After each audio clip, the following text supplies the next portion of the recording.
Cathay Pacific, the pride of Hong Kong in the skies, was founded in 1946 with the humblest of beginnings, just one worn-out aircraft, a few shipments of cargo, and a bold dream to cross the Pacific. Few could have imagined that from the moment Betsy took off that year, this tiny airline would steadily expand to Japan, Australia, Europe, and North America, eventually becoming one of the most respected names in global aviation. Over nearly 80 years of operation, Cathay Pacific has weathered countless turning points in history. From the jet age boom and financial crises to the SARS outbreak, the COVID-19 pandemic, and political upheaval in Hong Kong.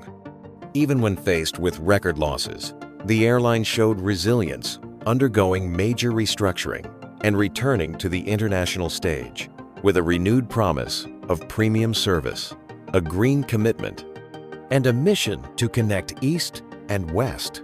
Today, let's dive into the remarkable transformation of Cathay Pacific. Don't forget to like, share, and leave a comment with your thoughts, and subscribe to our channel so you won't miss more fascinating stories to come. Cathay Pacific's first aircraft, a Douglas DC-3 nicknamed Betsy, marked the beginning of its operations in 1946. The airline was established on September 24, 1946 in Hong Kong by two former Air Force pilots, Australian Sidney H. DeConzo and American Roy C. Farrell. Both had flown the treacherous hump route over the Himalayas during World War II and recognized a post-war opportunity to transport essential goods from Australia into China. They acquired a single Douglas DC-3 and began operations by flying cargo and occasional passengers between Shanghai, Hong Kong, and nearby cities. Due to political instability in Shanghai, the company moved its base to British-controlled Hong Kong, where it was formally incorporated as Cathay Pacific. The name Cathay, an old term for China, combined with Pacific, represented Farrell's vision of someday operating trans-Pacific flights. In the ensuing decade, Cathay Pacific grew methodically. In 1959, it acquired its local rival, BOAC-owned Hong Kong Airways, gaining new routes to Taipei, Tokyo, Sydney, and beyond. This merger, backed by Hong Kong's Swire Group, firmly established Cathay as the colony's leading airline. By the early 1960s, the company entered the jet age. It introduced its first jet, a Convair 880, in 1962, and by 1967, had converted to an all-jet fleet after retiring its last propeller aircraft. These faster jets enabled Cathay Pacific to expand regionally, launching some of the world's first international flights to cities like Fukuoka, Nagoya, and Osaka in Japan. The airline carried its 1 millionth passenger by the mid-1960s and became known for reliable service across Asia. It also pioneered in-flight service upgrades, opening its first airport VIP lounge in 1970 and debuting an in-flight magazine, Discovery, to enhance the passenger experience. Cathay Pacific's evolution from a regional operator to a global airline accelerated significantly in the late 1970s. The introduction of long-range Boeing 707 aircraft in 1971 laid the foundation, and in 1979, the airline welcomed its first Boeing 747 jumbo jet. This aircraft was pivotal, enabling the launch of Cathay Pacific's first long-haul routes to Europe and North America and elevating the airline to international prominence. In 1980, it began service from Hong Kong to London via Bahrain, breaking the long-standing British dominance on that route and positioning Hong Kong as a strategic global aviation hub. During the 1980s, Cathay Pacific expanded aggressively. It resumed flights to Vancouver in 1983, opened a new route to San Francisco in 1986, and added major European destinations including Amsterdam, Paris, Rome, and Zurich. This expansion aligned with the economic rise of the Asia-Pacific region. To support growing demand, the airline launched a dedicated cargo division in 1982, leveraging Hong Kong's emergence as a re-export powerhouse. In 1986, Cathay Pacific became a publicly traded company by listing on the Hong Kong Stock Exchange, securing capital for further growth. By the end of the decade, with a modern fleet of wide-body aircraft and a growing reputation for premium service, Cathay Pacific had solidified its position as one of the world's foremost international carriers. The 1990s marked a decade of strategic transformation for Cathay Pacific. In 1990, the airline and its parent company Swire Pacific acquired a substantial stake in Dragonair, reinforcing access to key routes into mainland China. As competition intensified, Cathay undertook a major brand refresh in 1994, revamping its logo and cabin interiors to maintain a modern and competitive image. In anticipation of Hong Kong's 1997 transfer of sovereignty to China, Chinese state-backed investors, led by CITIC Pacific, began acquiring equity in Cathay Pacific. By 1996, CITIC had secured a 25% share, while Swire's holding declined to approximately 45%.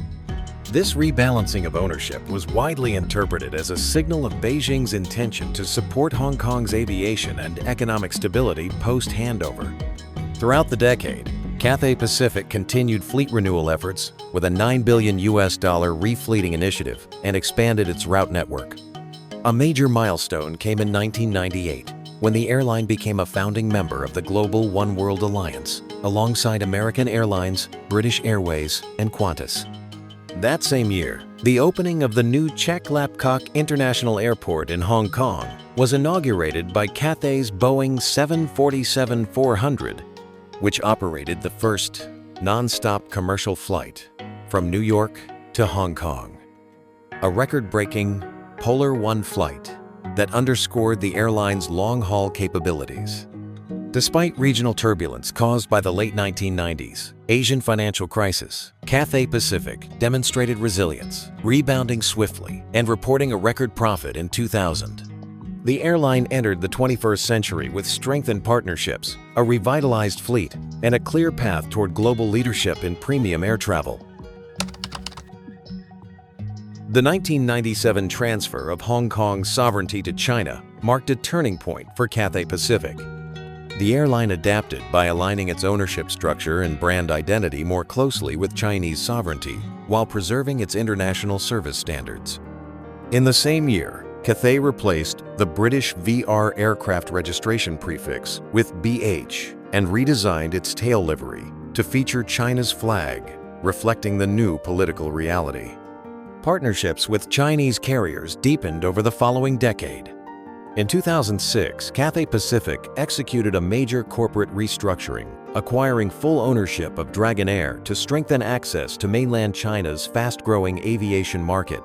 As part of this agreement, Air China acquired an equity stake in Cathay Pacific, while Cathay took a reciprocal stake in Air China, establishing a long-term strategic partnership between the two carriers. The airline continued leveraging its membership in the One World Alliance and global code-sharing agreements to maintain its worldwide connectivity. The early 2000s presented significant challenges, including the 2003 SARS outbreak and fluctuating fuel costs.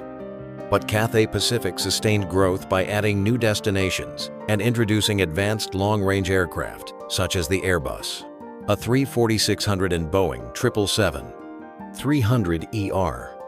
Recognition of its premium service came with Skytrax Airline of the Year awards in both 2003 and 2005.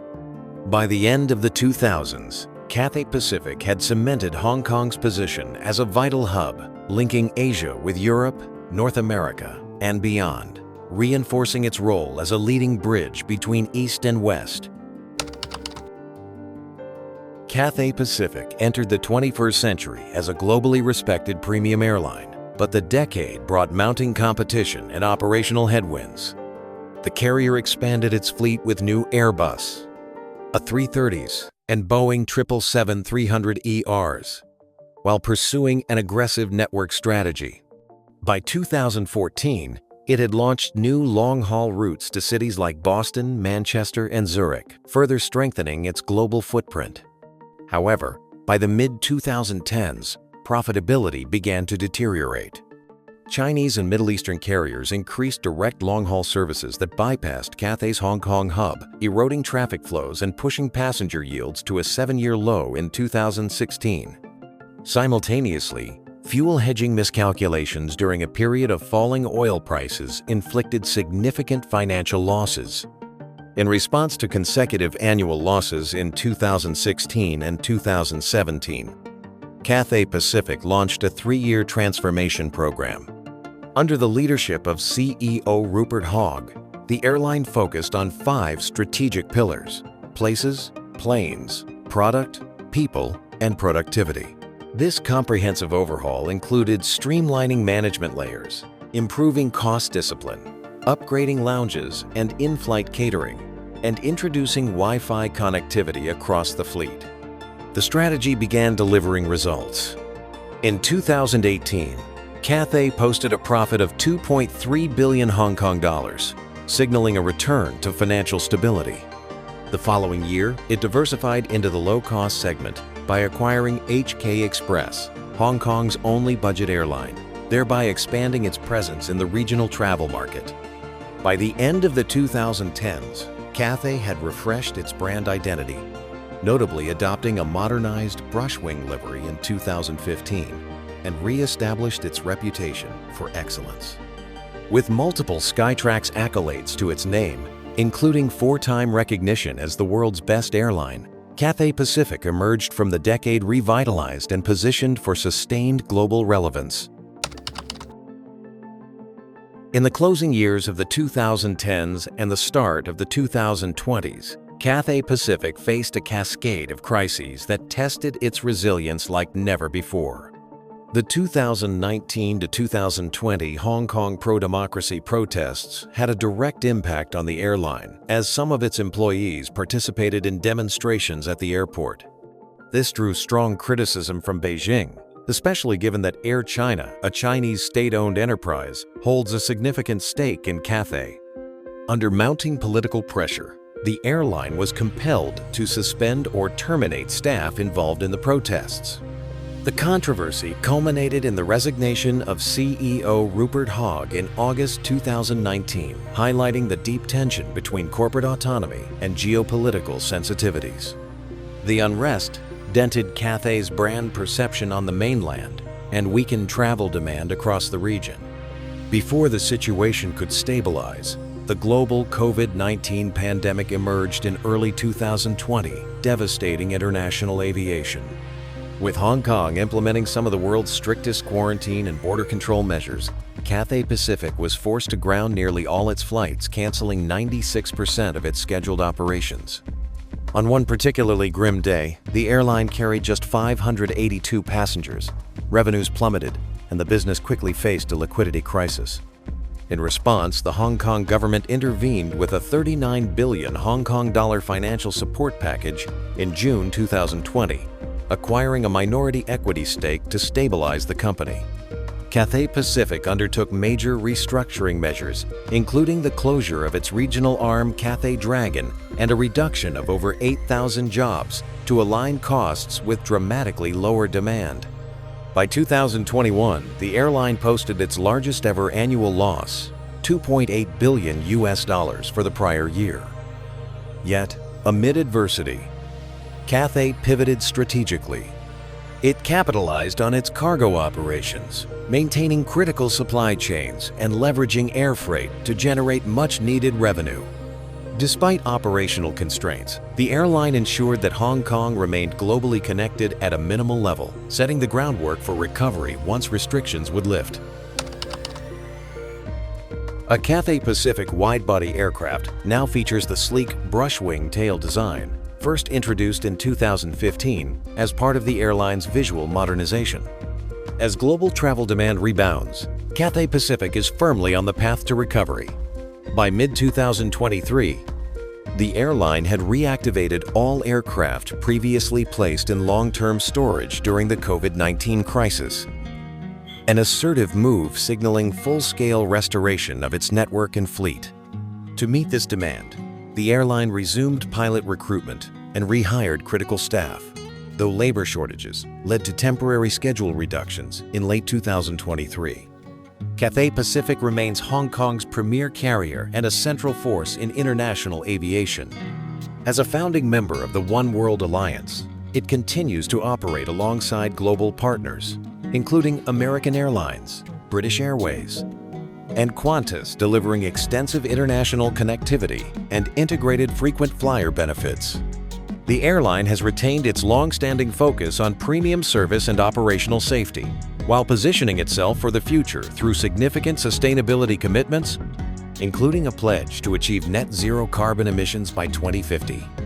Emerging from years of political unrest and pandemic disruption, Cathay Pacific is once again leveraging Hong Kong's strategic location and its brand reputation for excellence to connect Asia with the rest of the world.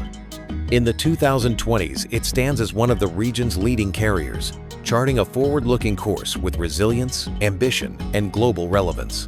From a single war surplus aircraft in 1946 to a globally recognized premium airline today, Cathay Pacific's journey is a testament to resilience, reinvention, and relentless pursuit of excellence. It has navigated through geopolitical tensions, economic shocks, competitive disruption, and a once-in-a-century pandemic, emerging each time with renewed purpose and strategic clarity. Now, as global skies reopen and demand surges back, Cathay Pacific is not simply returning to business as usual. It is reimagining the future of long-haul travel from its home base in Hong Kong, anchored by deep Asian roots, a global mindset, and a commitment to sustainability and premium service.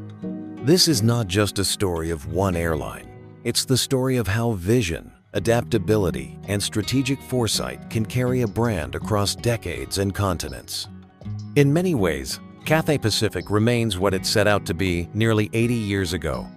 A bridge between East and West, connecting people, cultures, and possibilities at 35,000 feet. If you found this journey as compelling as we did, don't forget to like, share, and leave your thoughts below. And make sure to subscribe because the skies have many more stories to tell, and we're just getting started.